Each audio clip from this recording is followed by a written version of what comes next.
उच्च गति लेखन अभ्यास 148, स्पीड 120 शब्द प्रति मिनट, ड्यूरेशन 6 मिनट। स्टार्ट।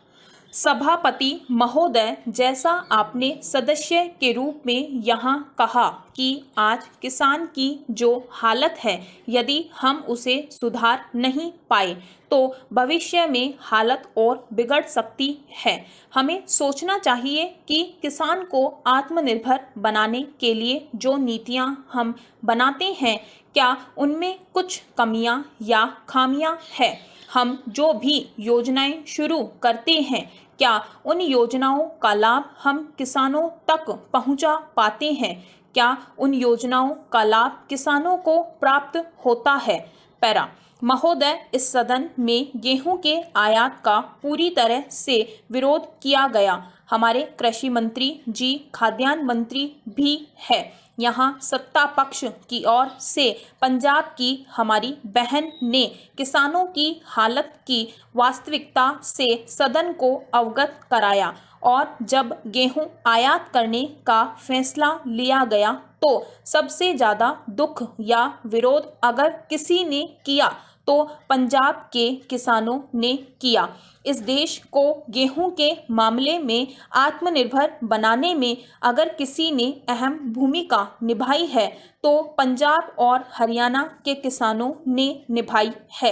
यह वास्तविकता है, हमें इसे स्वीकार करना चाहिए। और जिस गेहूं और अनाज के मामले में भारत ने पंजाब को आत्मनिर्भर बनाया, उस पंजाब के किसानों को उनके अनाज का जो सही मूल्य मिलना चाहिए था, जो उपज का सही दाम मिलना चाहिए था, वह नहीं मिल रहा है। और इसीलिए जब यहाँ गेहूं विदेश से आयात करने की बात हुई तो उसका विरोध देश भर में हुआ। खासकर किसानों ने, पंजाब के अकाली दल के भाइयों ने उसके खिलाफ यहाँ पर धरना दिया।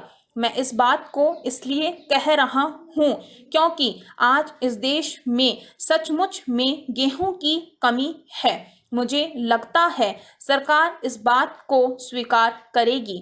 आज हमारे पास बफर स्टॉक की कमी है, लेकिन एक समय ऐसा भी आया था जब इतना बफर स्टॉक हो गया था कि हमें अनाज को समुद्र में फेंकना पड़ा था और हमारा लाखों टन अनाज बर्बाद हो गया। पैरा। महोदय, आपको यह सुनकर आश्चर्य होगा, लेकिन यह वास्तविकता है। सचमुच अनाज समुद्र में फेंका गया था।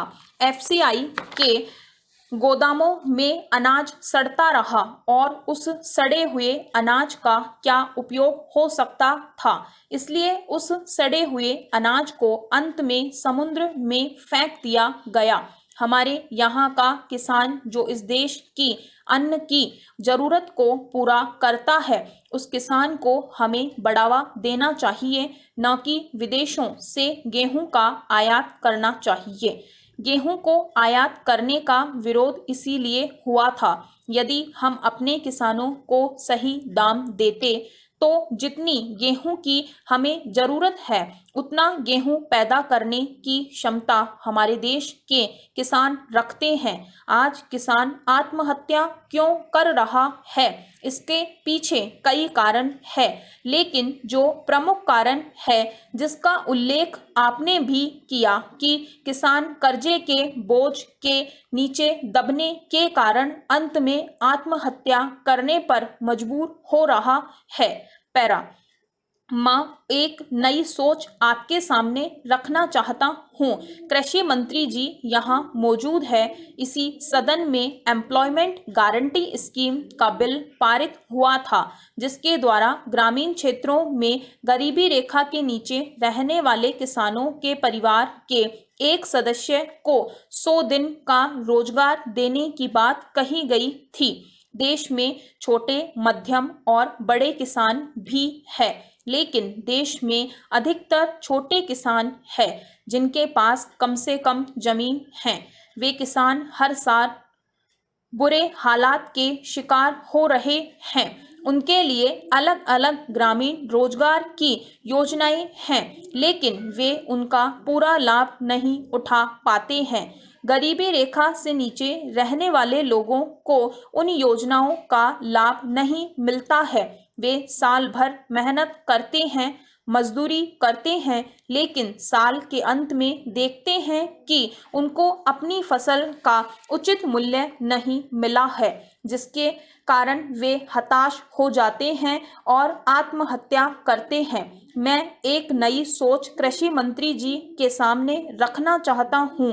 जैसे ग्रामीण क्षेत्रों में गरीबी रेखा के नीचे रहने वाले लोगों को ऊपर लाने के लिए हमने रोजगार गारंटी बिल पास किया है, उसी प्रकार की एक नई योजना सदन में लाने की आवश्यकता है, जिस पर विचार किया जाए। जो स्मॉल एंड मार्जिनल फार्मर्स हैं, जो 5 एकड़ से कम जमीन वाले किसान हैं, वे साल भर मेहनत करने के बाद भी कभी प्राकृतिक आपदा या बारिश न होने के कारण बर्बाद हो जाते हैं और लागत से कम मूल्य पर अपनी फसल बेचते हैं या आत्महत्या के लिए मजबूर होते हैं। स्टॉप। Thank you. इस चैनल को सब्सक्राइब करें और बेल आइकन को प्रेस करें ताकि लेटेस्ट वीडियो की जानकारी आप तक सबसे पहले पहुंच सके। वीडियो को लाइक और डिसलाइक अवश्य करें। कोई सुझाव और प्रश्न हो तो कमेंट बॉक्स में लिखें और वीडियो को अपने फ्रेंड्स और क्लासमेट्स को शेयर करें।